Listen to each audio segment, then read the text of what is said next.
They say in this world, your word is all you've got. But what happens when keeping that word means losing everything? This is the story of three brothers who made a promise in blood, and paid for it the same way. Welcome back to Untold Stories 0.4. If real biker stories hit your soul, make sure you like, subscribe, and ride with us till the end. It was late summer, 2019. Somewhere off Route 66, just outside Needles, California, three men sat around a fire at an old desert campsite. Their bikes were parked in a line, chrome glinting under the moonlight. These weren't weekend riders. They were brothers. Real ones. Not by blood, but by the road. Jake, Tommy, and Crow. They'd ridden together for 12 years, through dust storms, bar fights, and nights so cold your bones felt like they'd snap. That night, they made a promise. Tommy's younger brother, Danny, had gotten himself into trouble back in Arizona. He owed money to the wrong people, guys who didn't ask twice. Danny wasn't a biker. He was just a kid who made bad choices. But Tommy loved him. And when Tommy asked Jake and Crow to help him get Danny out, they didn't hesitate. They clasped hands over that fire and swore they'd bring him home. No matter what. 2 days later, they rolled into Flagstaff. The plan was simple. Pay the debt, grab Danny, and disappear before sunrise. But nothing on the road is ever simple.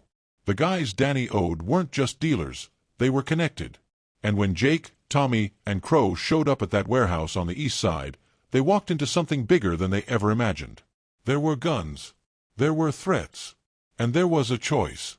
Walk away and let Danny face it alone, or stand your ground and risk everything. Jake looked at Tommy. Tommy looked at Crow. They didn't need to say a word. They'd made a promise. What happened next was chaos. Fists. Shouts. The sound of metal hitting concrete. When the dust settled, Danny was safe. But Crow wasn't. He'd taken a hit meant for Tommy, a blow that cracked ribs and left him struggling to breathe. They loaded him onto Jake's bike and tore out of that city like the devil himself was chasing them. They made it to a truck stop just past the New Mexico line. Crow was fading.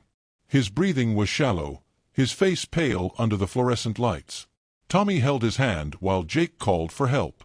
But Crow shook his head. He looked at both of them, his voice barely a whisper. "We kept it," he said. "The promise. We kept it." Crow didn't make it to the hospital. He died on that dirty pavement, under a sky full of stars, with his brothers beside him. Jake and Tommy buried him 3 days later in a quiet spot overlooking the painted desert. No ceremony. No speeches. Just 2 men and a patch they laid on the dirt. They never spoke about that night again. Not to anyone. That's the code. Some things you carry in silence. Danny went on to live a quiet life. Got married, had kids, never touched trouble again. He named his first son Crow. Jake and Tommy still ride together. Every year, on the anniversary, they stop at that desert grave. They don't cry. They don't pray. They just stand there, engines idling, remembering the brother who gave everything for a promise. Because out here, your word isn't just something you say. It's something you live by. And sometimes, it's something you die for. Ride safe. And remember, the road doesn't forget.